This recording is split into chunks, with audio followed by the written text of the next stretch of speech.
This is Michael Booker, and you're listening to the Blackshirt Alert Show. My name is Maurice Purify, and you're listening to the Blackshirt Alert Show.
Yeah, he went down.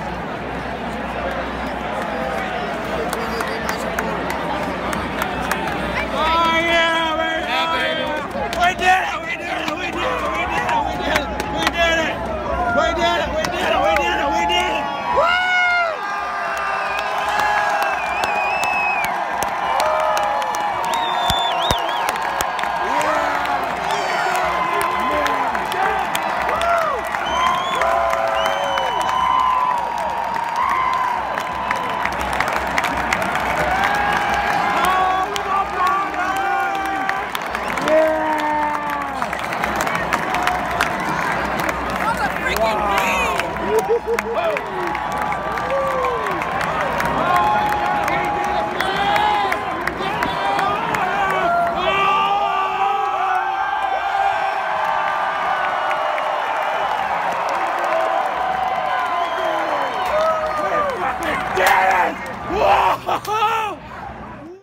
Are you ready? You think you can tell us what to do? You think you can tell us what to wear? You think that you're better? Well, you better get ready. Bow to the masters. Break it down! Welcome back, Husker Nation. This is the Blackshirt Alert Show. I am your host, TK. With me, as always, is Greg. Hey, everybody. Greg, what a frickin' day. Oh, man. Greg, if you know what, I wanted to say this, but John Gassis kind of beat me to the punch, but we did it. We fucking did it. Yeah, we did. It was huge upset, man. Just so excited. My voice is still hoarse from yelling at the game all night, Trav. Greg, the Blackshirt Alert Show was at the game. You were at the game. Yep. Tell us a little bit about it, man. Tell us a little bit. We saw the video earlier. Tell us about the game. Here's the deal, Trav. The moment you walked in that stadium, it was electric, and it felt different. I can't explain it. The whole vibe of the stadium felt different. Everybody was just so, amped up to be there. And, I was that guy, every Michigan State offensive down, I was that guy yelling the whole time. That's why I still can't talk 4 days later. But, man, at the start, the crowd was jacked up, got that 10-0 lead, and then, the game kind of, it started leveling off a little bit. But I cannot describe the feeling of that final touchdown. I'll tell you this, when we got that final touchdown, my brother was sitting next to me. He reached over to give me a hug, and I was already 10 rows up hugging people. I completely ran up the bleachers and started hugging people and high-fiving people. And actually, I came back down, Trav, when they were reviewing the play, and I slipped on the bleachers, and I was laying on the bleachers just face up. I was staring up into the dark black sky with about 90,000 people around me. I was looking up, and my brother was looking down at me, and this gal, I don't know who it was, she was looking down at me to make sure I was okay. And I just remember looking up at the black sky and those two faces, and I said, "Are we still in the lead?" And the gal says, "Yeah, we are for now." And then as soon as she said that, the referee made the announcement that the place stands, and that was it. The place just erupted. And I was so busy dancing and jumping that I kind of didn't really comprehend what was going on. And then that final play of Michigan State, when the ball sailed out of bounds, all I really saw was I saw the ball sail out of bounds. I looked at the clock and I saw all zeros, and I lost my shit, Trav. That's it. Greg, at home you could feel everything coming to the screen and, the TV, and, you felt the atmosphere. Yeah. Greg, we took a lot of heat leading up to this game because me and you predicted a win. Right. Week 3, if you go back, you even hear me say, I think we're going to beat Michigan State. I just have a feeling about it. We had that feeling all day. And it was looking bleak with 4 minutes left. But how about them Huskers, baby? I mean, we came back and we did what needed to be done. And, it's a controversial call. We're going to talk about that later on the show with some guests. But, wow. I don't know what else to say, man. Yeah, I mean, it's been dissected back and forth on social media, that final play. I apologize for my voice. It's been 4 days, and I still can't talk right. But, you'll hear Michael Booker here in a little bit and Maurice Purify talk about that play. And they both say it's good. The play stands. It's a good play. Greg, one thing I want to say is, we recently had a guy donate us $20. Yes. Well, we don't know if it was a guy. It could be a girl. Anonymous $20 donation. Whoever sent that, thank you so much. It means a lot. It allows us to keep going. If anyone else wants to donate to us, you can go to our website, blackshirtalert.com, click the donate button, PayPal, subscribe, do whatever you have to do. We really appreciate it. Don't feel obligated, but every little bit helps. Absolutely. Yeah. What you said, Trev, don't feel obligated to do it because we love doing this.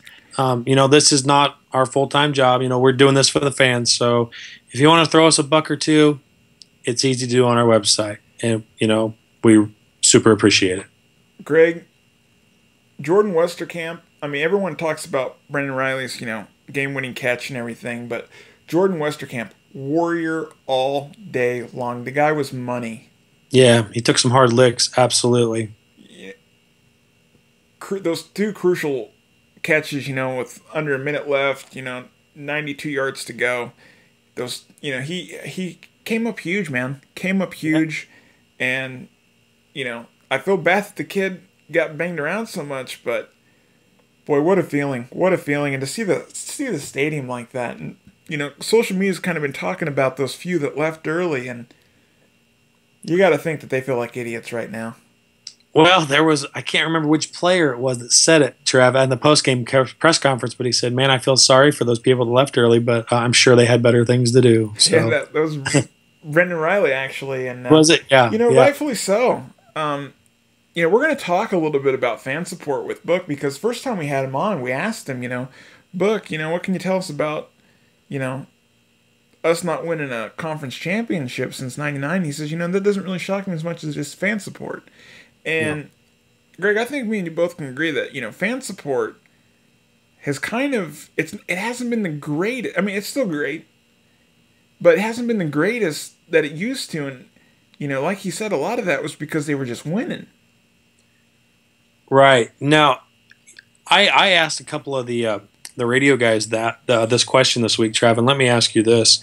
If that game was at Michigan, do you think is that a winnable game for us? I don't know if it is. I think that team really fed off that crowd Saturday, and that crowd, I know the team does the playing, but that crowd really kind of just pushed that team over the edge, in my opinion. Greg, if we learned anything from this past Saturday, it's that this team needs the fans as much as the fans need this team. Right. It really is. It's a collective sport, and you can't have one without the other. You take these players and, play it at San Diego State, okay? They're not going to win this game. It's because the fans were there, and, from start to finish, under the lights, night game, Lincoln, Nebraska. ESPN, primetime. The fans came, they cheering, hooting, hollering, didn't give up till the end. Now, yes, there was a few, but, when that clock struck 0, it still looked like a very packed house. Only a couple bare spots, and the party started. Yes, Nebraska's party, my man. HuskerSparty. Put those two words together, you got Nebraska Sparty. That's right. HuskerSparty. And Greg, every time these two teams get together, it always comes down to, it's a close game. They always play each other tough. It's turned into a rivalry, and I love it. It has, and let me just say this, Trav, if I can, real quick. I really respect Michigan State. I think they're kind of a blue-collar team. They're a team that, doesn't always get the respect that, an Ohio State or, Florida or some of those other, Alabama, some of those other big top-tier schools. I think Michigan State sometimes gets overlooked. And it's a little criminal because they have, for the past 7-8 years, they've been one of the top teams year in, year out. Absolutely, and they're legit. And I got to give a shout out their coach Mark D'Antonio. Great coach. Yeah, absolutely. And he took the high road after that press conference. He could have took the low road. He stayed classy, and we respect that. Greg, I want to talk about that play at the end. Looking at it, I thought the defender made a good play, and I wouldn't have gave the touchdown, but the rule is. It's a judgment call, okay? And we've all learned a lot about this rule in the past, few hours and few days after the game and everything. If contact was never made, yes, it's an illegal play. He's done. But contact was made. The receiver ran out of bounds. The ref decided that he was forced out through contact. I think the referee was a little lenient with the contact and being forced out, but the call is what it is, and it should have stood. It was a good call and good catch. Yeah, absolutely. And I know some of the fans have went to social media, and I've read that they want to have the refs suspended, fired. I've seen there are some players from Michigan State that are pretty upset. We tried to get Shalik Calhoun on our show tonight. He liked our tweet, but doesn't look like we're going to be able to get him on. But play stands. I mean, it is what it is, Trev, and we will take it. We will take it, and it is a tough break for them. Greg, I do kind of feel bad for them because we know what it's like. We've been on the other end of those last second losses. Absolutely. And, more than we'd like to. Yeah, football is a brutal game, and Michigan State has had some things fall their way this year. If you remember that game against Michigan that they won on that last play on that punt, that fumbled punt. Right, yeah, the muffs, yeah. Yeah, mm-hmm. So they've had a few things fall their way this year. And Greg, one thing is, I think a lot of people knew that Nebraska was just due for a break, and it happened to be against the number 7 team in the nation. Couldn't have come at a better time. Greg, before we get into our interview with the man, the all-century Blackshirt legend, Michael Booker, I do want to say this. After the game, the Michigan State players were, talking about the game and everything, and they said, they played at Michigan, they've played at Ohio State. Nebraska is by far the toughest place to play. Absolutely, and we kind of touched on that with Book. We did, and as a fan, that makes me feel very proud. Yep. Under the lights, Lincoln is a tough place to play. But, Greg, let's get into that interview with Michael Booker. What do you say, man? Yeah, let's do it. Epic stuff. Back again on the Blackshirt Alert Show. The Husker all-century team Blackshirt legend Michael Booker. Sir, thank you for coming back onto our show. Man, it's glad to be back, man. Every time I get on your show, man, I get crunk. Matter of fact, I'm going to go put my football pants on. I still got them. Michael, we were actually just talking about that. Our favorite quote in every interview that we've ever done is when you says, when I start talking about black shirts, I start getting crunk. We've been using crunk nonstop since you used it, man. We love it. So basically, Michael. Every time I hear about black shirts, man, I get wild, get crunk, and all this because it was a great time in my life. Go ahead. So basically, Michael, if you don't mind, we want to know: are you ready to get crunk talking about the black shirts? Yes, sir. Yes, sir. Hey, when you call me about the black shirts. I can't speak about much else, but I can tell you about that Nebraska defense. There you go. That's all we need. Michael, I'll tell you what. Since we last spoke, our show has really taken off, and we've got all sorts of guests on our show. And you were kind of the first person that kind of gave us a shot. So we just want you to know, Michael, that we really appreciate everything you've done for our show. That first interview we had, we kind of blew up the internet boards and stuff. And man, we just appreciate the heck out of you being a fan of our show and coming on. Man, I enjoy it, man. One of the things I enjoy about the show is real talk. We get on, we can say how we feel, and y'all encourage us to do that. So, I look forward to being on. So, anytime you call me, I'm gonna be here. Awesome, Michael. How did we miss you at the Husker '95 reunion? We were looking for you all morning. Oh man, you about to make me cry. I didn't even come on here to cry today. Let me tell you what happened. I'm gonna be honest with you. So I had my flight out, right? I had a flight out. It started raining in Dallas. And then they bumped me back, and then they bumped me back. Next thing you know, it was like, man, should I go or should I not go? And the next thing you know, I tried to get on the third flight. I was bumped back again. So I didn't even get to make it. So you didn't miss me. I didn't even show up. I called T.O. and said, T.O., you should cancel it. Let's do it next year. But no, I didn't make it. So that's the reason why you didn't see me. Michael, let's talk about the final play versus Michigan State. As a defender, do you think that was a legitimate call to be forced out of bounds? Was you ever in that situation? You're talking about a cornerback. I love cornerbacks. I'm a defensive guy. The play that was made, I thought the cornerback did an excellent job of leading the wide receiver out of bounds. That was just a good play on his part. He didn't push him; he led him. That's what we do. We don't push; we lead him out. But the wide receiver coming back in, making that play, awesome touchdown. I don't know what else we need to talk about, but I think it was an excellent play by the cornerback. But he just needed to stay on his play. Mm-hmm. It's a touchdown all the way. once the wide receiver goes out of bounds, he's not eligible to catch the ball.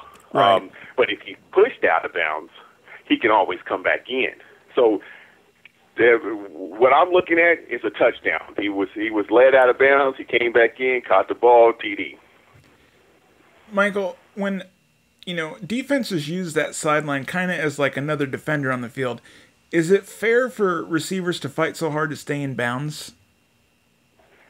When you say is it fair, what do you mean? Receivers are totally good athletes. They got the same. Matter of fact, they got an advantage. If anything, it's 2 against 1. But if they can't stay in bounds, we need to bring in the next wide receiver. So I think it's totally fair. I mean, without a doubt, the sideline is our friend. When play cornerback, I always use the sidelines. So, and I knew when I push somebody out of bounds, they're ineligible to come back in. Now, if I push them out, they can come back in. But if they step out on their own, they can't catch the ball.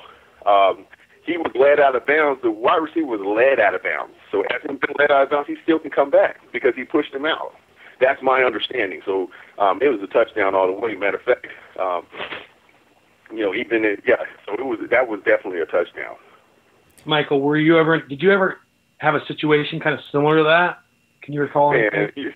As aggressive as I was at the cornerback, man, all of them, they running out of bounds on their own, trying to get away from me. But yes, I've been in that situation.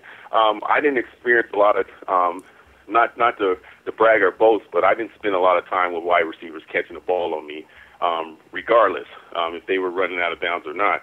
But like I said earlier, the sideline was my friend. I used it to my advantage, and when I had people like Grant Wistrom, Gerald Talmadge, Jamel Williams, all in the inside. I mean, that sideline was the best friend. It was almost like 12 guys on the field with that sideline. So us cornerbacks love the sideline. Every time we see a wide receiver line wide outside the numbers, it gives us an advantage because there's only one way they can go besides for a streak. Mm-hmm. Michael, this year has it's had its shares of a lot of downs, but it's also had some ups. How does a team lose to what many consider to be the 2 worst teams in the Big Ten in Illinois and Purdue, and then come out and beat a top 10 team? It's called potential. We see what this team can do. And when this team comes out and they produce their A game, oh man, we got a good future. If they continue with the recruiting, if we continue with the good recruiting that we're doing, the great coaching and everything like that, we got a good future. I just, sometimes when you lose to teams that aren't ranked high or just considered that you blow them out, you take it easy. If these boys came to play against Michigan State, they came to play, so we get to see our talent, and so that encourages me for the future. I think we have a good group of boys out there that want to play and want to win. I think we got a great coaching staff. I think the coaching staff is working with their guy, and I think the players are working with their guy. So I'm encouraged. Now, let me give you a story. So I went back probably about, I think it was 2 years ago. I went to the spring game, and on my way back, I happened to sit next to a Michigan State guy, and he was talking about Michigan State. And, I like Michigan State for the simple fact is I played with Derek Mason with the Tennessee Titans, and he was a Pro Bowl wide receiver and everything like that, and we became good friends. So when I seen him he had his Michigan State stuff on, we started talking. And then he started talking about how great Michigan State was, and, I almost wanted to toss him out the plane. But I'm a Christian, and I wouldn't do that. Right. But in the process of him doing that, he started going, well, Michigan State actually made Nebraska. And he's talking about how Tom Osborne was going to go to Michigan State, and they had all this other stuff and everything like that. So I said all that to say this. I enjoy that win more than people think. Right. I remember when we played Michigan State many moons ago, and I haven't enjoyed a win for so long, of course, because we had this conversation, and me and this gentleman, I forget his name, we correspond back and forth through email for a little bit, but I lost this information, and I wish I still had it, because this win right here was just like poetic justice for me. Michael, let's kind of talk about the time when you beat Michigan State. We heard stories from Aaron Taylor about the Peter brothers kind of bringing in some memorabilia for that game and started smashing it. Can you confirm this? I cannot confirm that because my recollection, I can't even remember that far back. Yeah, but the Peter brothers, man, I wouldn't put nothing past them. I mean, I wouldn't put anything past them. I wouldn't put past them biting some of the Michigan State players before the game. Mm. But I can tell you about my game when we beat up Michigan State. Yeah. These are the two things I remember about Michigan State when I played. One, I remember I hated their turf so much. I think it was brand new turf. It was like needles. But I hated their turf too. They had a good core wide receivers, and I know that me and Derek Mason went at it a couple times. And I feel a lot better about playing one-on-one with him after I played him with the Titans because his game got so much better when I played with him on the Titans. But, I mean, it was a hard-fought game, and we played well. Mm-hmm. And so that's what I remember about Michigan State game. Michael, when you were on last, you talked about fan support and how, the fan support has kind of been disappointing for you over the last few years. During that game Saturday, 4 minutes left, we were down 12 points. We actually, we came back to win. But during that, those 4 minutes, some fans, kind of shuffled towards the exit. Not many, about 4,000, but it's called the Party, Nebraska's Party, basically. And the entire stadium just erupted. You had 85,000 fans in the stands just going nuts. How important is things like that at Nebraska? You talking about fan support? Yes. Or I think it's actually crucial. I think the fan support and just hearing them rally behind you and think that it really means a lot. I was coaching an athlete the other day, and I was talking to him how mental football is. And if we got a crowd that's out there actually cheering for us and we're down, I mean, that ramps us up. When we don't think we can do anymore, there's a 12th guy up in that in the stadium out there cheering, and that's very big. And we start looking to the sides because just because we're playing, and just because we're on the field, it doesn't mean that we don't notice what's going on in the stadium. You know what I mean? And if we start seeing people leave, it's letting us know that they don't believe in us. Mm-hmm. Not saying that we don't believe in ourselves, but they don't believe in us. Right. And the fan support is more crucial than somebody can understand who hasn't been in that situation. We love to hear the roar of the crowd. I can give you a prime example. One of the things I've learned about playing cornerback, which is very crucial for me, is I always know when the ball's going up in the air. You know how? Because the fans start cheering. They start yelling. Mm-hmm. So I know when I'm running and I'm and the wide receiver has ran a fly route, and I can't see the ball because I'm facing him. I never know where the ball is. The receiver sees it. So once that ball gets out of the quarterback's hand, the crowd erupts. Okay? So when the crowd erupts, I hear that. And once I hear that, I'm saying, okay, it's time to play. I don't know if it's my receiver, but I know the ball is in the air now. Or I know that the running back has got the ball. The fan support is crucial. I mean, it's almost like saying if 85 people, if there was a good portion of the stadium that left while they were in the trenches like that, they can and they didn't get that roar, and I didn't get that roar of the ball. Man, that's crucial. Mm-hmm.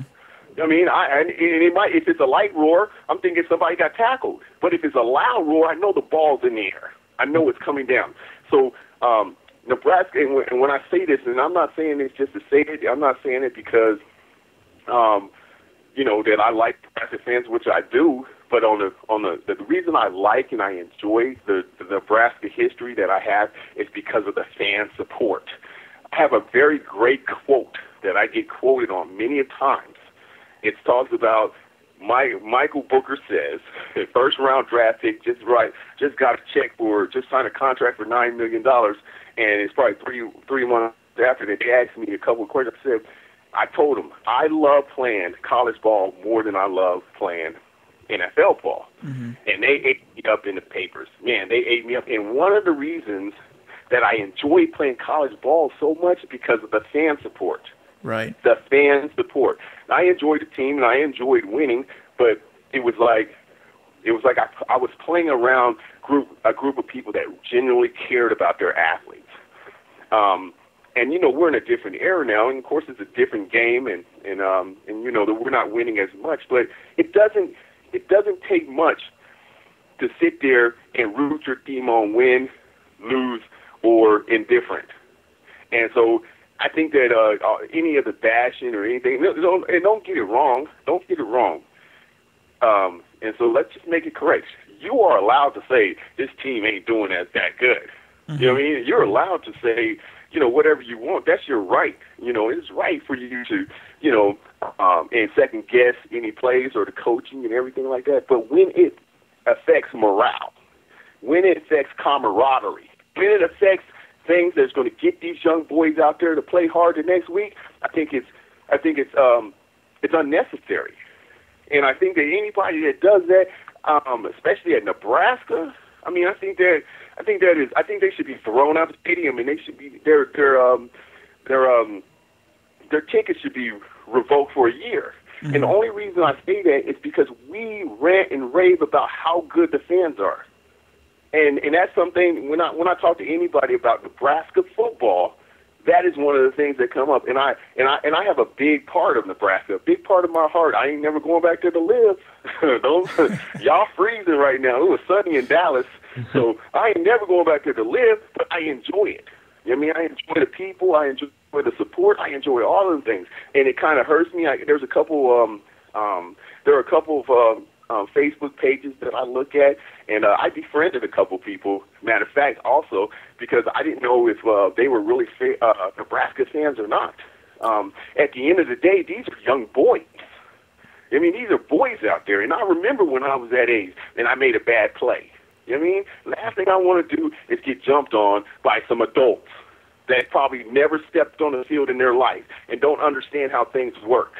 We're out there giving 100%. If you decide that you want to leave your seats and before the game is over, shame on you. Because these boys are out there giving 100%. That's how I feel. Go ahead. I'm sorry. Michael. Oh, you're good. Go ahead, Trev. If you don't mind, like, you know, one thing our defense has struggled with, especially, you know, lately and really all season, is their pass defense. We see defensive backs getting burned. You know, the pass rush has been kind of lackluster. You know, one thing they've done is they've never given up. But if Michael Booker was to sit these kids down and kind of give them a talking to about, you know, playing, you know, defensive back, what would Michael Booker say to our current defensive players? Communication. The first thing I would talk about is communication. Everybody has to be on the same page. There was I remember me and Mike Minner used to get into it. Not get into it, but I'm a look, Mike Minner, I'm tired. I need you to be over top because I don't know if I'm going to be able to hit this streak if he runs it. Then Mike is talking to me, boy, you better play your position and everything like that. But we're communicating. Right. And when I go to the huddle, I'm like, look, Grant, I'm tired. Y'all need to do something here. I've been out here for 9 plays. I do that. You know what I mean? We don't. And communication is key. I think it's very key. And don't be scared. You know, some of the cornerbacks, everybody appreciates you being on the island. Everybody appreciates you being on the island. Disguise your techniques. Disguise them. I mean, start at one position and come out. Don't let the quarterback understand what you're doing. And when the quarterback, because quarterbacks are the smartest people on the field, we all know that. When it comes to the game, I'm not talking about life, but the game, they're the smartest people on the field because they got the audible, they got to read, they got to know what everybody's doing. And if they see you out there and you're standing in press already, and you're just going to stay there, you're not going to bail, you're not going to do anything like that, they're going to kick you apart. But I think they should have that man in the mirror speech. Also, one of the things I used to do when I used to play, I used to have a man in the mirror speech with myself. And I would go to the mirror in the bathroom and be like, what you going to do today? I said, you know, it's like when you step on that field today, leave one thing in this locker room. All excuses. Leave them in the locker room. Do not step on that field with any of them excuses. And I used to look in the mirror, and you think I'm playing, man. I used to get in there. My eyes used to be watery. Right. That's how crunk I used to be. I used to be like, man, these guys are talking bad about me. And of course, they probably wasn't, but I used to say these things. I used to get crunk. It was like a gang war fight. Right. I mean, it was abusive. When I went out there, I thought I was going to annihilate them. But the thing about it is that we had such a good communication out there. And I remember even times with T. Farley coming up to me, like, look, man, you're supposed to be covering. What you doing in the backfield making a tackle? Mm-hmm. I'm like, man, I got to be back here because I need some stats, too. I'm trying to go to the league, too. You know, y'all making all the plays up here, and so there's a communication, and you got to understand this guy. And the only reason I say this is because it was very crucial for me, the communication aspect of actually playing defense, especially being a cornerback, because we're out there by ourselves. Mm-hmm. So we shouldn't be scared to look over and be like, look, safeties, look, you know what? You know, my hamstring bothering me. You know, I'm a whoop-de-whoop. But not just that. Look, you got to, being a cornerback, these are one of the things about being a quarterback, and anybody that's ever played cornerback understands that sometimes you're just going to have to say, you know what, this play right here, I'm just going to guess. Right. I'm going to be a superstar right now. I read the defense. I read the offense. I seen how y'all came out. Y'all in a pro set, whatever the set might be. I studied. I did my homework. You know what? I'm going to guess on this play. I know you're going to run a slant and jump the slant. Now, if they run a streak, that's your butt. You need to be an athlete to pick up. But you got to be able to be an athlete when you get out there. You got to be able to communicate. And I think that communication is in the top 5 things that defenses need to do in order to win championships, because everybody needs to be on the same page. We need to have safeties that are aggressive and ready to lead. You know what I mean? Ready to grab somebody by their shoulders and say, look, either we're going to do this or not. Mm-hmm. And if we're not, there's another guy sitting on the sideline, might not be as talented as you, but he got the heart to come in here and at least run into somebody. Right. And that's how our defense used to be. And it gets, and here I go getting crunk again. You got me getting crunk. Y'all better stop it. And so our defense used to be like that. And I remember the first games that I started. And when I got on the defense, these guys were it was just like they were chitter-chattering, like gossiping like girls out there, mm-hmm. because they were having fun. Mm-hmm. They were like, whoa, whoa, whoa, whoa, whoa, whoa. Everybody was talking. And I was like, hold up now. Let me in on this action. I need to know what's going on. And that's one of the things that before you can start off anything for your defense, they got to sit out there and be able to communicate. Now, when I say communicate, of course they know the plays. Of course, everybody, if you're starting, you should know the plays.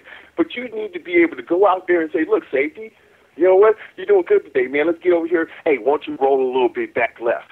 You know, I think this play is going to go this way. Mm-hmm. Boom, get out there, look. Hey, Jared, Grant, man, it would be nice if y'all get us off the field right now. Right. You know, it would be nice for me to go over there and grab some water, but being jokingly, but just having the fun. Be out there and have fun. It's not a job. Mm-hmm. I mean, enjoy, jump around. You know, you can, when you look out on the field and you see everybody out there before they play and they're flat-footed, man, that's what I tell my athletes. I say, when y'all even work out, don't be flat-footed, bounce around, be excited. Hey, God's giving you a gift to play this wonderful, wonderful sport that I can't play anymore. I would love, and then my athletes are like, well, you look good. You can go out there and play NFL ball again. I say, you a lie. Their boys out there, they playing hard. But anyway, so the communication, I'll ramble on for days. I'm sorry. No, perfectly fine. We love it. Yeah, we love it, Michael. Speaking of communication, let me ask you this, Michael. That crowd on Saturday is getting a lot of respect for being real loud and kind of crazy. When Memorial Stadium is really hyped up and the crowd's really into it, you know, my voice is still hoarse because I was yelling the whole game. How difficult is it at field level during the game for the team that you're playing to hear? I mean, how much does the crowd interrupt their plays? Man, it's crucial. It is crucial. And the thing about it is because when you go in there, when the quarterback gets all together, to answer your question first off, it's crucial. I think that the louder the fans are, the better. I enjoy it. Matter of fact, I'm the kind of guy that I love playing in bad weather. And the reason why is because I know that ball has to go in the air. And the crowd is just as important as the weather. You see what I'm saying? And especially for defense. You know what I mean? And because when you can't go out there and you can't check, you can't make audibles, and you have to use your hands. See, the funny thing about it is when you use your hands to audible, I see that. Right. And so we start picking that up. When you get into the huddle and you got 12 people on the field and you're sending the guy out and you're coming back in, that's the fans. That's not us. That's everybody being discombobulated because of the fans. Mm-hmm. And it's only right if we're going to sit here and say Nebraska is not having a good year or having a good year, however we want to say it. When we win championships, we're going to thank the fans, and when we lose championships, we're going to thank the fans too. So it's not the team and the crowd. Everybody's in it together. And so and like you were saying, if people walk out, they're not team players. Mm-hmm. Right. We came to play. Now, if I was talking about pro ball, I would be like, man, so what? So what is pro ball? We getting paid to play. Right. And I know people say, well, they got scholarships. Shoot, they working hard. They go to school. They gotta keep a certain GPA. So the importance of the fans are so much more important than some people give them credit for. Because the coaches, if the coach is doing a game plan, and they know that the crowd up there can yell their butts off, and they can discombobulate whoever it is, especially if we're on offense. Mm-hmm. If we're on offense, I mean, and we can just throw out and do all kinds of things because we can depend on the crowd to be loud. Man, come on, everybody's discombobulated. The crowd has when I say such a big part, of course, they can't score no touchdowns. They can definitely help. They can't stop any touchdowns, but they can help. So so the crowd being loud is crucial because it throws off the offense. The offense is a lot more you understand it too. Is a whole lot more communication than the defense. Let me give you a scenario. Just say if we were behind by 14 points, or just say 21, right? And they were driving down, okay, and the fans decided to stay in it, okay? Just say the game is tied, and the fans decide to be in it. If they went to a hurry offense, and the crowd is going ridiculous, man, they discombobulated. They start using timeout. Matter of fact, you've probably seen it more than I have. How many times have you seen the coach doesn't have a timeout, but the crowd is so loud he calls timeout anyway? Oh yeah, because he needs something to happen. And so that's not the players. Mm-hmm. That's the stadium rocking like that. But so to answer your question, man, I love walking into a stadium where just like when I played Florida and I played other teams and everything like that, man, when that crowd erupts, and you know what? It intimidates people.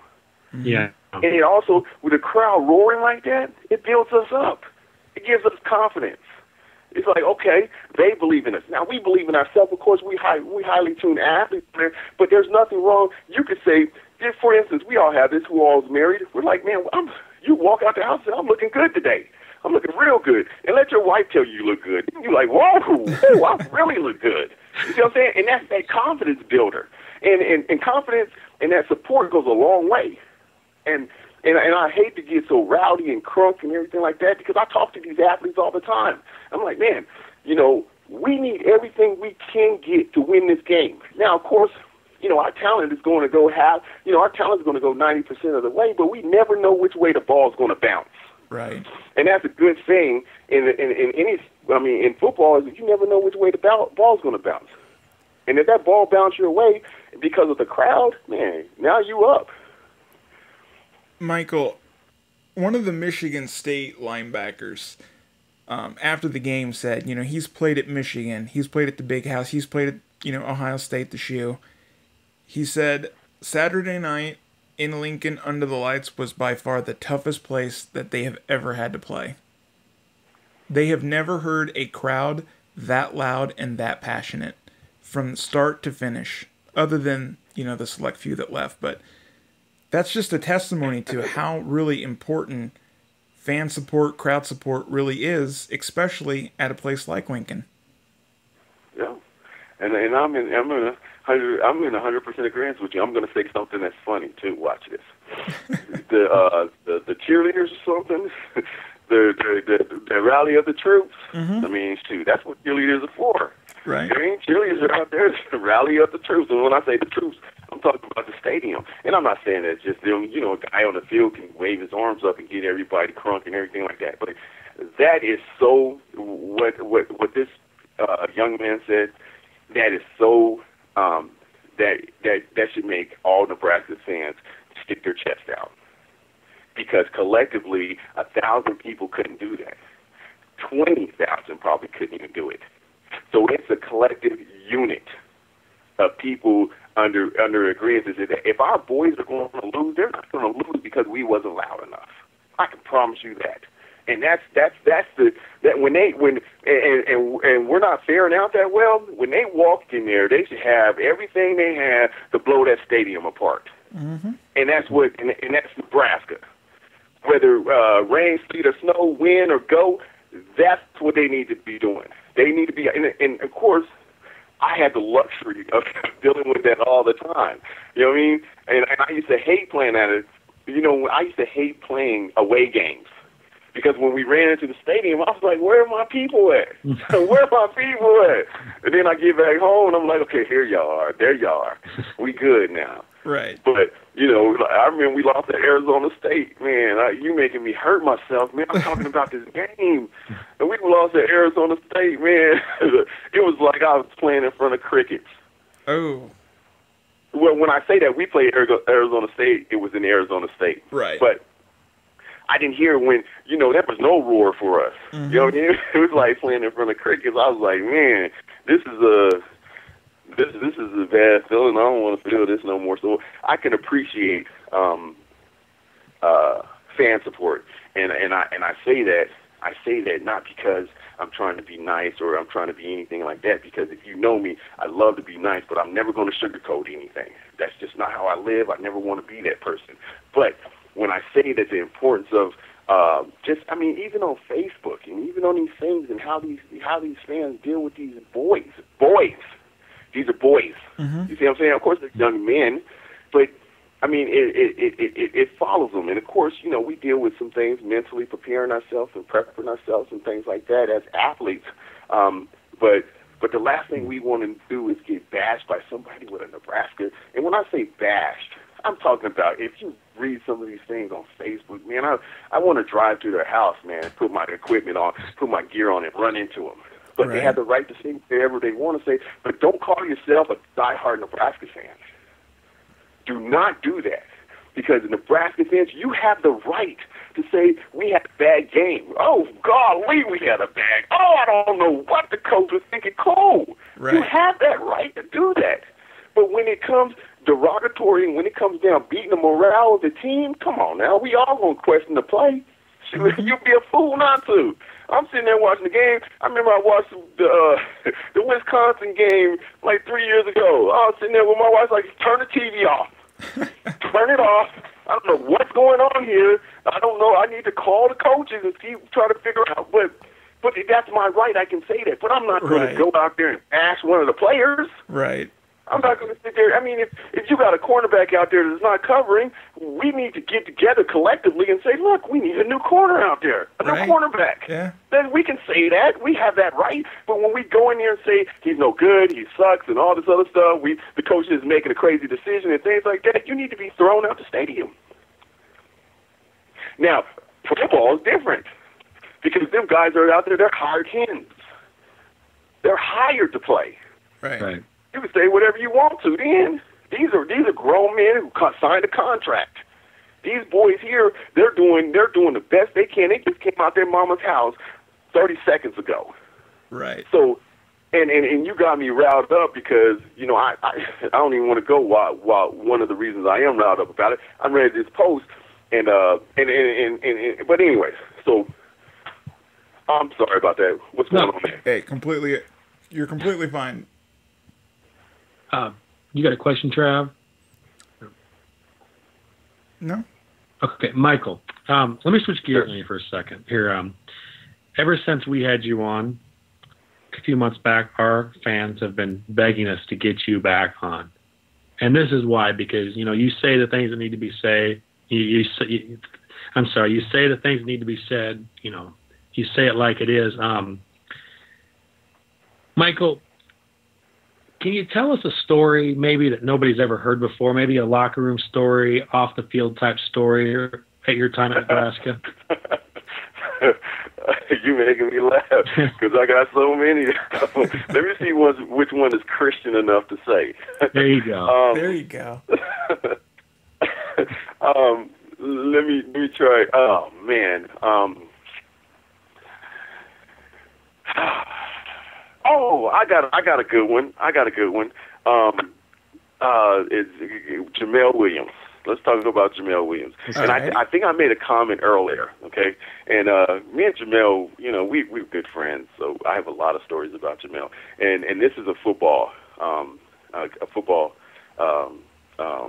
memory, okay? And I've learned my lesson from this, and I actually learned it, and it carried over with me in pro ball. So, like I said earlier, I was talking about I was making tackles. And T. Farley was like, man, you're supposed to be back here covering. Why are you in here making tackles? And I'm like, man, you know, that's what I do. You know, I'm aggressive. I'm all over the place. I mean, they're not about to throw the ball to my wide receiver, so I'm trying to get in and make plays, right? So I go in there for a tackle, and I forget what game it was, but it's in my mind. And I talked to Jamel about this, you know, when we start reminiscing. So I'm in on a tackle, and I'm sitting there and I'm wrapped up, and next thing you know, I start getting dinged. Pow, pow, pow. Everybody's hitting me. And I'm like, man, what is going on? I'm on your team. And that's how reckless abandoned we were. You know what I mean? And I was like, you know what? I'm not coming here and make tackles no more. So in other words, I'm on the wide receiver, right? And I'm already read and run. Okay, right. I'm read and run because, like I was telling the cornerbacks or the defense, that communication, you know, I'm read and run. So I'm read and run. I put my hands on the wide receiver, and I see the ball handed off. So I'm in there. Like a beast. I said, I need to get a tackle today. So I'm in there getting a tackle, and I'm not the first guy on him, but I'm on him. Man, I'm telling you, Mike Minner, Jamel Williams, they all tagging me in the back. And I felt like I was being abused. You know what? I think after the game, I called the police because 2 of them needed to be arrested. It was assault on the field. And that's just how we played, and that's why I get crunk. You know, I remember so many things on that field. I remember one time too. Let me tell you one. And I don't know if I told you this, and this is one that I tell my athletes. And, you know, my daughter says this, and my son says this sometimes, and, you know, it makes Daddy feel good. It's like, Daddy, you're good at everything, aren't you? I say, you're right. Daddy can do whatever he wanted to. Hey, I could fly if I wanted to. And you know, because I do, you know, I train a lot of athletes. And you know, me, you know, the older we get, the better we get. Right. And that's just everybody. My game, I was good. But you let me tell it now, I was awesome. And that's, you know, my kids love it. You know what I mean? That, you know, we're going to watch this game. Tell me about this. Tell me about that. And they just love it. So let me tell you one, and I don't know if I told you. Man, it was a Kansas. It wasn't Kansas State. It was KU. Man, it was the first time I got the opportunity to start. And I don't know if I told this story or not. And this was a pivotal part of my football career. And I got beat on like 2 slants. Or no, I got beat on an out. Man, and then they ran out again. Got beat on it. And I got yanked out the game. Don't tell nobody I told you this, okay? I got yanked out of the game, and they put Mike Fullman in to play behind me. And I'm telling you, I sat on the sidelines. I was telling myself, I said, I would never get beat on an out again. So they put me back in the game. And then they threw another out, got beat again. I was so mad. And but that helped me understand. These are 2 things that I learned from that. One is I got to play at my best all the time, and I got to communicate, and I got to see what's going on. I got to be able to read the offense. 2 is that, shoot, I got to, you know, just because I get beat, I got to come back on it. You know what I mean? I was getting beat. I was getting killed. And this is when I first started. And I think it was like 2 outs or something. And I got yanked, and then when I got back in, you know, I got beat again, but I couldn't get my morale down. I still had to. I was my biggest cheerleader. You know, a lot of people say, well, you know, and like you're saying, the fans and everything, fans are great. But if you don't believe in yourself, so that taught me as a cornerback, like, look, man, you got to figure out some way to cheer yourself up because you just got snatched out of the game. And they put you back in, you get beat again, you got to figure this out. And so after that, I kind of figured it out, meaning that I had to be a soldier. I mean, I had to be like, okay, I got to make a play. I got to do something. I got to figure out some way to stay on this field. There's nothing worse. And when I got snatched, it was a time where they were trying to figure out who was going to start at that cornerback position. And I was like, man, I'm not about to lose this spot to nobody. And Mike Fullman is a great friend of mine. And I was like, I don't care who you are. I don't care if you're my mother. I don't care if you're my wife. I don't care if you're my sister. I'm not about to lose my spot to nobody. And that mentality helped me fit in with the black shirts and because when I got there, I was a stranger. Mm-hmm. I mean, I was a stranger. I had the Prop 48, so when I got there, I was like, it was already a crew that I needed to be accepted on. They honestly, and don't tell nobody this, I used to practice with a yellow shirt on. I sure did before I got my black shirt. I used to wear a yellow shirt. I was like, why do you have me in this yellow bright shirt? And that's why I'm saying it's so detrimental to be a black shirt. Right. Because when I got that black shirt, I was like, man, you're going to have to rip this off my dead body. in order to get this black shirt off, because I was wearing this bright yellow stop sign, not stop sign, but yield sign. Shirt. And I was like, y'all don't even respect me. Y'all got me in this shirt. Now, I'm not saying anything against people, and I don't even know if they do that anymore. Man, we used to come out there, the black shirts being the black shirts, and I was in a yellow shirt by myself. I didn't even want to come to practice. I'm like, what is this? Who gets these? And I felt like I was like, man, but anyways, I said, I might as well play offense. But I don't know if they still do it like that. You know, they give black shirts and then they give yellow shirts to whoever is not a black shirt. And it's not saying that you're any less. It's just saying that you have not peaked. Right. That black shirt is a privilege. Matter of fact, they should have a ceremony for black shirts. And I'm saying this just because there was 9 guys that I played with that went pro. And that just tells you how we was out there kicking them around. And I'm going to tell you, I'm going to talk big and bad about myself. If there was 9 guys that went pro, I wasn't in the top 5 of the best athletes on that defense. I just did what I did well. Mm-hmm. And I played with my heart and everything in it, and I was going to sacrifice everything for it. So let me go back and round up this story, and I'm sorry, guys, that I get curly like that. That KU game, man, meant a lot to me. And I think, and don't say this out loud, I think I was going to fight Coach Darlington after that. I was like, what are you snatching me out for? I didn't say that. I was thinking it. I'm like, man, I hope you've been working out, eating your Wheaties, because if you don't put me back in this game, we're going to have problems. Of course, you know, if you know anything about me, I don't have no problems. I'm not violent or aggressive or anything like that, except for on the football field. You know, people tend to like me. I don't know why. But so that everything I just said was just jokes. But right. That's how I felt. Sure. I was like, man, if you don't put me back in this game, we all going to have problems. Matter of fact, we all going to have problems. And then somebody got me back in the game, and I ain't never got pulled out of the game since then. And so that's one of my stories. And I just go on, and I'm sorry. But the KU game, it was one of the memories that I had. That's one of the bad memories. But it was like a boy becoming a man memory. And the one about I made that tackle, and Mike Minner and Tony Thielen and Jamel and all them hitting me, and I don't know who they were, because if I knew who they were, I would have filed assault charges on them. So they better be lucky I don't know. And that's probably why my shoulder's messed up today. And that just tells you what kind of and when I watch games, and I'm just going to tell you another thing, when I watch a game and they don't gang tackle, if I'm eating chips, I'll probably throw it at the TV. I'm like, what are y'all doing? You need to go help your friends. Because if you're gang tackling and everybody knows them, every one of them hits take a toll on them. Right. Take a toll on that running back. And they start watching film like, well, hey, y'all better be safe out here. These cats out here killing people. Y'all better be safe. And that's what they need. I don't care if you ain't no good. I don't care if Nebraska don't win another game. I do care, but I'm just saying, if they start unleashing on them, unleashing on them, which in the confinements of the rules, man, you know what they're going to start saying, boy, you know what, we might going to beat them, but we're going to be in the ice tank afterwards. Mm-hmm. And I played cornerback. I'm going to tell you, I played cornerback, but I should have been a linebacker. Man, I should have been a D tackle. I don't know. I don't know what I should have been. But when I got out there in the cornerback on them receivers, man, I tried to bite them. I mean, it was just a mentality that I had. Now, it wasn't that I was out there jumping around and being crazy and everything, but mentally, I prepped myself so well because I knew I was out there on an island. And I knew, me being on that island, I had to self-talk myself. Man, you good, you better than this wide receiver. He said something about your mama today. Man, I ain't gonna let him say nothing about my mama. Man, these guys trying to take you. You got beat last week.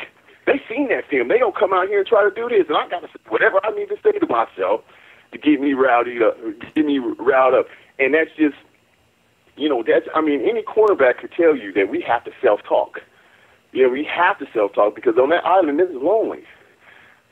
It's very lonely. But so then with my memories, guys, I'm sorry. Y'all got me crying. You're perfectly fine, Michael. We love it, Michael. Before we let you go, we just want to bring up one thing.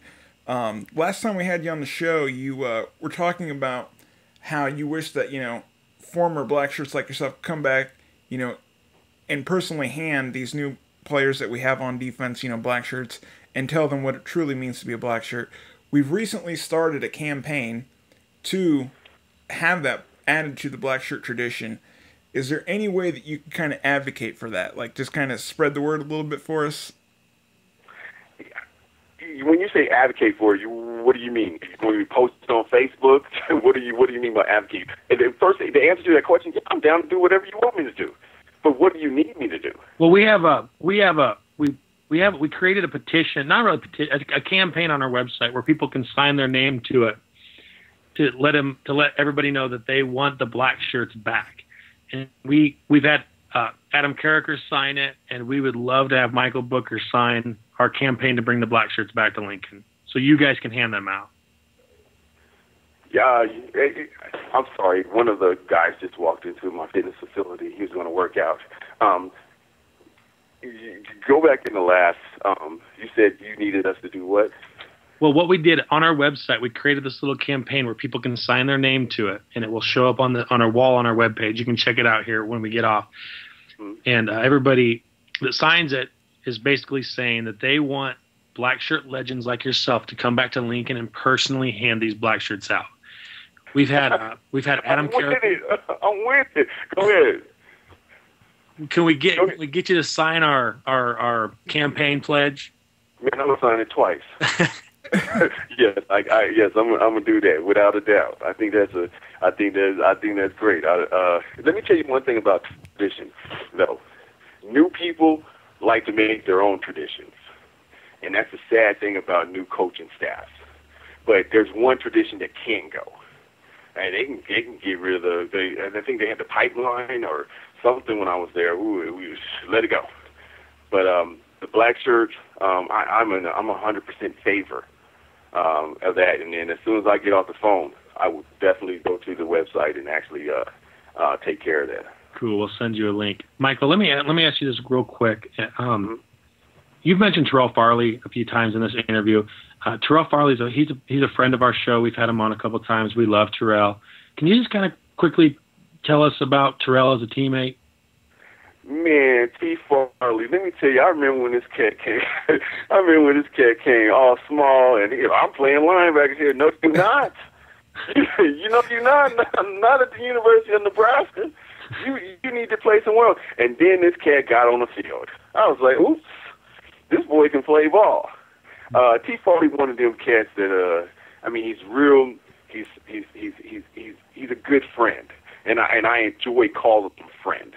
And there's a lot of guys that I try to do that with, especially that know me. When I say that, it means a lot. T. Farley had some setbacks, and I remember, and I'm not going to bring him up today, but it makes me giggle. So I remember there's some things, but T. Farley is a guy and the things that he's progressing to right now. And we talk on the phone every once in a while. And I remember one time he said something to me, and we talk about this quite. We talk about this every once in a while. He's like, Michael, you wouldn't be the cornerback you are if it wasn't for me. I said, rightfully so, T. Farley, and I shake his hand. I said, thank you. I said, hey, go bite somebody else. Make my job easier. And that's how, but I didn't think, when T. Farley came, you know, he came from JUCO, and, you know, we get a lot of JUCO guys. And when he came, he had, you know, he didn't start off, you know, as much, you know, talking with his mouth about how good he was and everything like that. You know, he wasn't 43. Well, he was 43, right? He wasn't T. Farley 43. And one thing I liked about him is that, you know, as our relationship grown as friends, I got to see the good and the bad T. Farley. And I get to see the T. Farley progressing as an adult. And I admire some of the steps that he's made recently, you know what I mean, in his life, his personal life and things like that, because I'm a man of conviction. I'm a man of, hey, if it stinks, I'm gonna call it doo-doo. It might be something else, but I got to call it doo-doo. Right. And we've had some talks. And T. Farley continues to inspire me today, just through some of the personal goals that he's made. And I remember in college, if there's one person you wanted to party with, T. Farley was the man. Hey, he could party with the best of them off and on the field. But when he got on the field, you would never know he partied. I mean, he you know, and T. Farley's one of them guys that I think he could have had a longer career if he probably played safety and got his footwork and everything together, and he potentially could have probably played cornerback. I'm bigger than T. Farley. You know, I was bigger than T. Farley. I mean, when I say bigger, I mean he was probably, I don't know, 220, and I was probably about 208, but I visually looked bigger than he was. Right. And, T. Farley is he's an awesome dude, and when you get down and you sit to talk with him, with conversations that I have with him, he shoots from the heart. Man, when it's just me and him on the phone, he says, hey, he talks about some things that he did. I said, look, T. Farley, when I get off this phone, I got to be better today. Don't think I'm listening about your problems. I'm listening about your problems that's going to help my problems get better. And so when I say he's a good friend, I say it to say this, is that when we were in school, we were friends. And I think as we got older and we become adults and we become men of integrity, it's allowed us to search our sensitive side. Now, if y'all hung up the phone and y'all talked to me for 3 days or something, you're like, this dude still show is sensitive. I'm in touch with my feminine side. Right. Don't get it twisted. When I say feminine, I mean sensitive. Don't go out nowhere and start no rumors. Don't better be starting no rumors. But talking about our friendship, and I have a couple friends like that. Of course, Jamel, everybody knows that me and Jamel has a great friendship, and you know, he's been a guy that we've been through the war and the storms, and we've been in good times and the bad times together. I think that he's probably one of my best friends I have at the University of Nebraska, who actually played. T. Farley ranks up there at the top, and it's not just because T. Farley is a good athlete.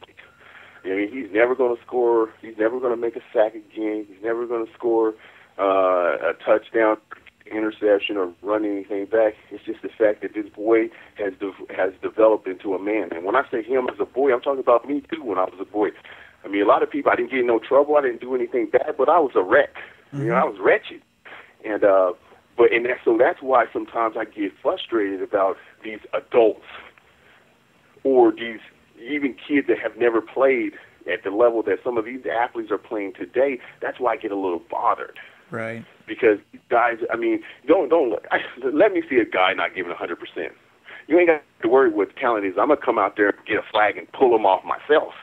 But the guys that are out there fighting, they deserve our admiration and our cheers and our applause. We can't. We ain't got to like everything they're doing. Hell, I don't even like everything my wife doing. But you know, I wake up in the morning to see my wife. But back to T. Farley, man. I love the dude. more because of how he's grown recently in the last couple of years, and we've had some one-on-one talks. You remember how I said, man, there's some things I can't say, but the whole picture of T. Farley is that he is somebody that I would want to aspire to be, that he's the person that he's growing to. Yeah. Michael, thank you so much for coming on the Blackshirt Alert Show. Can't tell you how much it means to us. Thank you so much, man. Man, I appreciate it. Can I say one more thing? Absolutely. I promise you, the next time I get on this show, I'm keeping all my answers under 30 seconds. I'll keep it all under 30 seconds. My kids love it, though. My kids sit there and listen to Daddy forever. But anyways, I appreciate being on, and anytime I can come on and share a little bit about, some of the past, us old guys and things like that, and show some, some support, whether it's support or whether it's not support, I'm going to, hopefully I'm so comfortable that our relationship is good enough. If I don't like it, I'm going to say I don't like it. But at the end of the day, I'm a Nebraska fan. Now I'm a Nebraska fan. Right. You know what I mean? People say, well, you're a legend. You're all these things. You used to play. No, I'm a Nebraska fan. You know what I mean? I'm going out there cheering for them just like you are. Right. You know what I mean? So don't make me look bad. But thank you. I enjoy being on. Greg, always a pleasure to have Michael Booker on. Oh, man, the best. The black shirt legend. The black shirt legend, dude. The guy gets me crunk. Gets me all crunked up. Ever since he came on the show, he had that one quote where he's like, I start talking about black shirts, I start getting crunk. Me and you, like we said earlier, it's all we talk about, getting crunk. Absolutely. Off the air, just, in casual conversation for weeks, we're getting crunk for whatever, so. Michael, appreciate you so much for coming on. I cannot thank you enough. Everything he says, just, he takes it, he's so passionate, intense, and entertaining about how he talks about Nebraska, especially the defense, and I can't thank him enough for coming on the show, can't thank him enough for the stories, can't thank him enough for the laughs. Michael Booker gave us our first shot. Just love the guy. Oh, yeah. Like we said, kind of gave our show a little kickstart when we needed it, and here we are, Yeah. Episode 10, baby. Episode 10, and we are not stopping. Greg, we kind of heard Michael Booker's side of things, as a defensive player. Let's get to a Husker offensive great, a wide receiver that, over the past 10 plus years is really, one of the top receivers that we've had. So let's get in, ladies and gentlemen, Maurice Purify. Ladies and gentlemen, Husker wide receiver great Maurice Purify. Sir, how about that Michigan State game? It was a great game. Good game to watch. I enjoyed the end of it. Maurice, how does a team basically get blown out by Purdue and then turn around and beat one of the top teams in the country the very next week? You got to go on the field and play the game. You can't win the game on paper. The game is played and won in between the lines, and as long as those guys believe that they can win, they can beat anybody.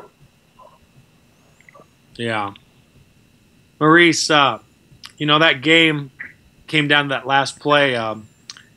As a receiver, did you think that was a legitimate call that forced out of bounds? Yeah, because if you just like on a punt return, if you go out of bounds untouched, then it's a flag. But if you touch the person yourself and then go out of bounds, then it's nothing. So I felt like the DB pushed him out of bounds, rolled him out of bounds, and he came in with 2 feet and caught the ball. I felt that it was a good no call. Maurice, would you ever? Have you ever? Can you recall a situation similar to that you were in? I can't recall any typical situation, but actually I can. But I didn't catch the ball. It was one of those cover 2 plays where it was in it was in Missouri my senior year where they were in cover 2, and I had a go route, and Sam Keller tried to stick the ball in the hole, and Pig Brown came and cleaned me up. But it's the same thing. Like if I stepped out of bounds, but I came in bounds, if I'd have caught the ball, it would have been no call. Maurice, when a defense uses the sideline kind of as another defender, is it fair that the receiver has to fight so hard just to stay in bounds? Well, yeah, it's fair. I mean, the rules are rules. I mean, you got to get 2 feet in, and in college you got to get 1. But if I remember right, I remember in the NFL, before I got there, they used to have the rule to where if the guy caught the ball inside bounds, you can't push him out. Now they don't. The guy can catch the ball at the numbers, and you can throw him out of bounds and be no catch. I think it's fair that the guy has to get their feet in bounds. It's only right. Right on, Maurice. Hey, thanks. I don't agree with that catching the ball when you go down. I think Dez Bryant, that was a catch. Right. Maurice, did you make it back to Lincoln to catch a lot of games, or? I don't catch a lot of games. I was back last year for 1. I usually go back to go hang out with my son. I got a son there, 7-year-old son. I go hang out with. I used to go back there once or twice. Right on. Maurice, we ask a lot of our guests this question, and can you tell us a story, maybe an off the field story, never heard before, about your days at Nebraska? No, off the field story, days at Nebraska. Something nobody's ever heard. Something juicy. Something. I don't got nothing juicy. All the juicy stuff everybody heard already. Yeah. Well, it's not really that juicy, but in the winter it gets very cold, so we had a hobby that us and the guys like to go do. We like to go bowling. Mm-hmm. So one time we go bowling. The guys at the bowling alley used to teach us how to bowl and stuff. And one time I got lucky and bowled a 300. Wow. Nice. And, wow. Yeah. At one point I was in the high 2s every game. I was bowling that much. Nice. Maurice, a lot of our listeners like to kind of hear about the story behind how you were recruited to Nebraska. So can you just kind of tell us how that all got started, how you got hooked up with Nebraska? Well, I was a JUCO, and then I really wanted to go to USC, and I didn't get no offers, and I got one at Nebraska, and I really didn't think about going to Nebraska. I didn't really want to. I thought they run the ball a lot. And my backup quarterback was like, nah, they got Bill Callahan there. So I opened up the letter. I wasn't opening up the letters. And I opened up the letters, and I was like, dang, it does say Bill Callahan right there on the bottom, like, the little signature stamp. Mm-hmm. So I opened it up, and then my head coach had called me up and was like, come to my office. I guess they were on the phone. Ted Gilmore, the wide receiver coach, was on the phone. And I talked to him, and he was like, we're going to come down next game. We're going to see you, have a meeting with you and talk. And then I just liked the conversation Ted Gilmore had with me. And Bill Callahan called me shortly, and we had a good conversation. He assured me that I can come in and play and get catches and be a household name. And if I worked hard for it. And, that's what I just came in and tried to do. And when I came in for my recruiting trip, it was great. I mean, I don't see what kid wouldn't want to come in a place like Lincoln, and after coming to a recruiting trip, I mean, they show you love. It feels like home, and they sell out every game, and the atmosphere is great. Who wouldn't want to go there? Maurice, we had a spectacular catch, game-winning catch this Saturday. You were also a recipient of a game-winning catch versus Texas A&M. Can you kind of take us back to that moment and kind of talk about the moment leading up to that game and everything that kind of happened before, during, and after? Well, I had a lot of stuff going on around that time. I had some people pass away in my life, and just football was a place where, I was comfortable, where I let everything go. And, in that game, I wasn't even having a good game that game. I believe I dropped a pass going in the drive before. Darren Erickson caught a big third down catch. I think Todd Peterson caught another third down catch. And then the third down before that, Callahan called my number on a fade route, and it was a pass interference. And then we got another downs, and he called my number again, and I just go up and make the catch. You've seen the picture. It was kind of a lucky catch. I had a couple fingers on it, and end up pulling it in. Nice, man. Nice.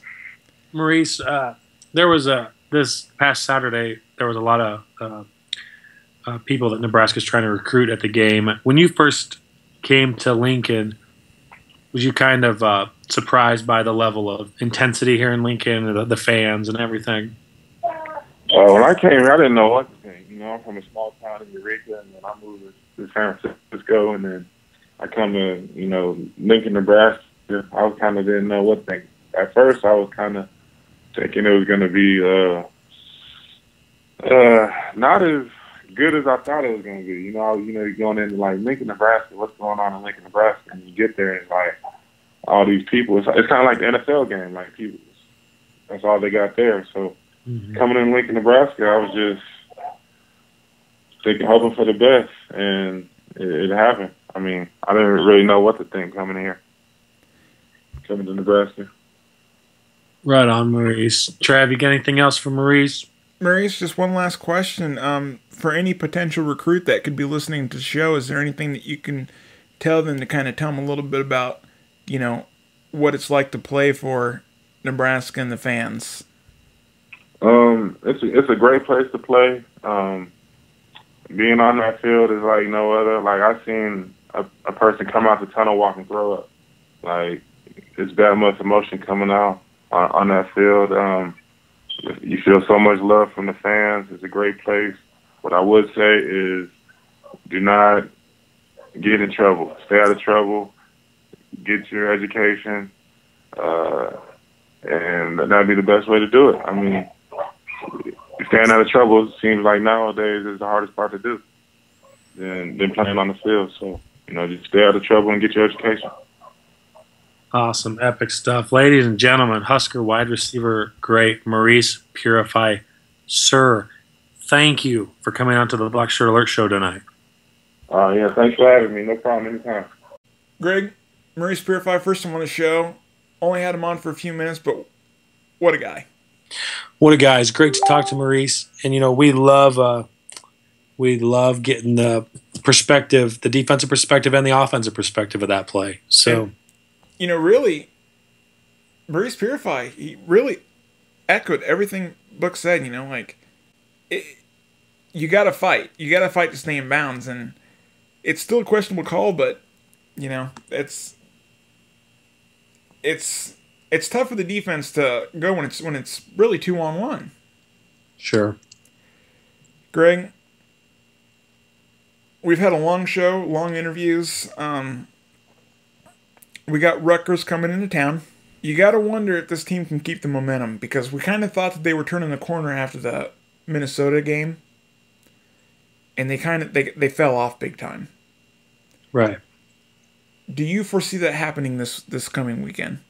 I think the confidence level is super high right now. I don't see any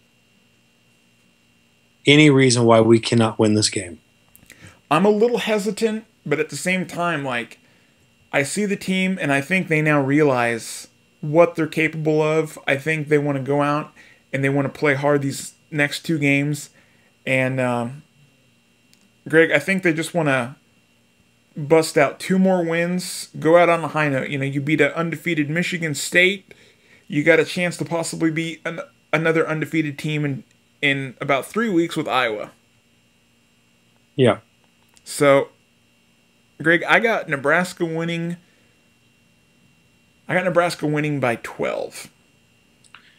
I got Nebraska winning by 10. I think maybe a touchdown and a field goal. You're right around there. So I think it sounds like we're on the same page. Let's you know what, Greg? Let's just get these 2 wins, get to a bowl game comfortably, not have to worry about this 5-7 stuff. Let's beat Rutgers and move forward. Let's just take it a game at a time. But I think this team's got a really good chance at finishing out the year, you know, on a 3-game win streak. Couldn't agree more, Trav. Guys, thank you so much. This is the Blackshirt Alert Show. Have a good week. Go Big Red.